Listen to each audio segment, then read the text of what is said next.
During the campaign, President-elect Trump said he wants to get rid of virtually all of the Biden administration's climate change regulations intended to cut carbon emissions and to move away from fossil fuels. He's also called for the repeal of the Inflation Reduction Act, President Biden's signature climate law. Even as the incoming administration's team drafts executive orders for the new president to sign on Inauguration Day, officials in the current administration are trying to lock in their policies. Matthew Daly covers climate, environment, and energy policy for the Associated Press. Matthew, from the first administration, what can we expect on climate change and environment?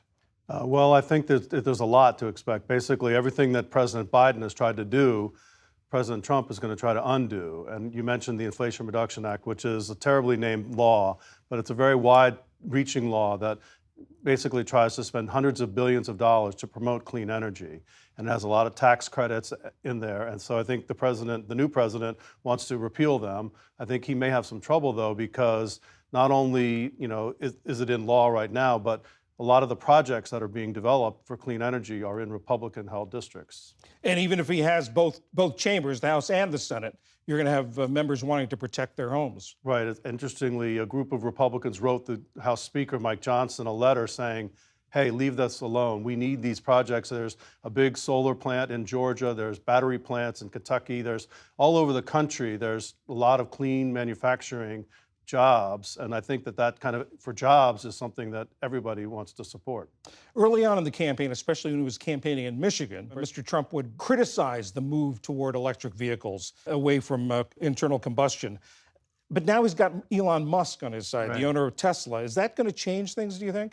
Well, one thing that former President Trump has been known to not speak the truth. And one of the things that he has said repeatedly is that there's an EV mandate, which Biden has put in, but there is no mandate. What's happened is that the EPA has much tighter emission standards to try to get cars to pollute less. And to do that, you could buy more EVs, but there is no mandate. But interestingly, his rhetoric on EVs has kind of softened since Elon Musk has become such a close friend. And he says, well, Elon supports it, so maybe he sort of thinks maybe he won't be as critical of it as he has been. The United Nations climate talks get started on Monday. The Biden administration, of course, signed a number of international agreements dealing with climate change. What's going to happen to them?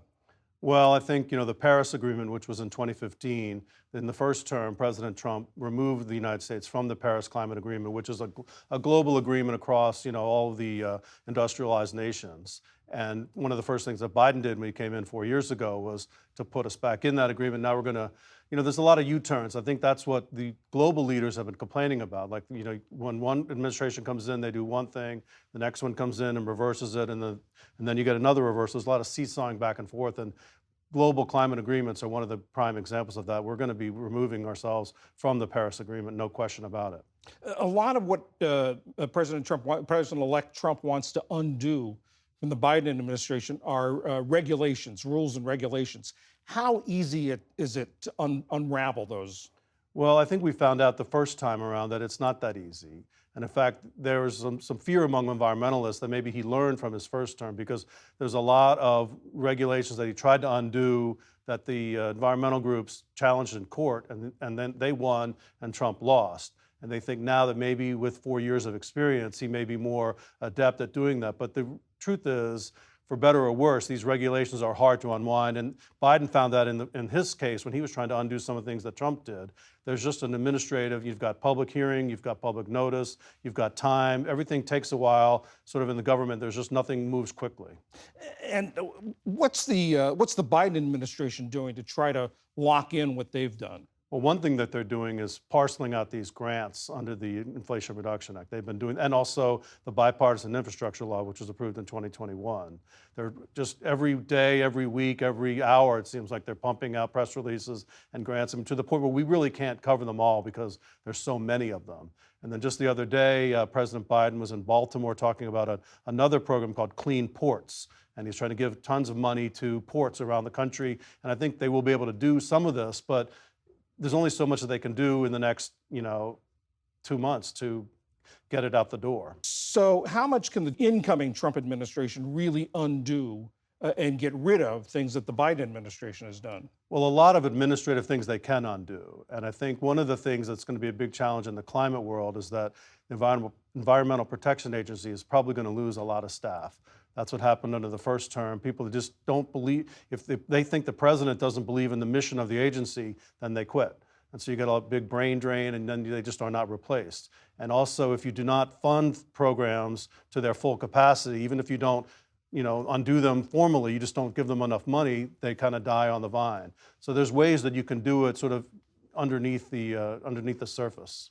What's the effect on policy, but also on the environment, of having this whipsaw effect? President Trump undoing things that President Obama had done, Mr. Biden undoing things that Trump had done, and now reverse. Yeah, I think that's kind of a problem. I think what the advocates of clean energy say is that meanwhile, the whole time, we're getting more solar power, we're getting more wind power, and interestingly, both sides support nuclear power.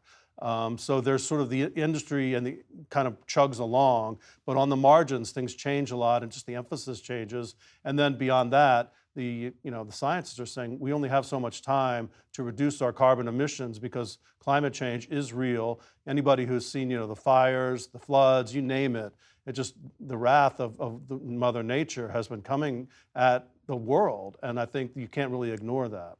Matthew Daly of the Associated Press, thank you very much. Great, thank you.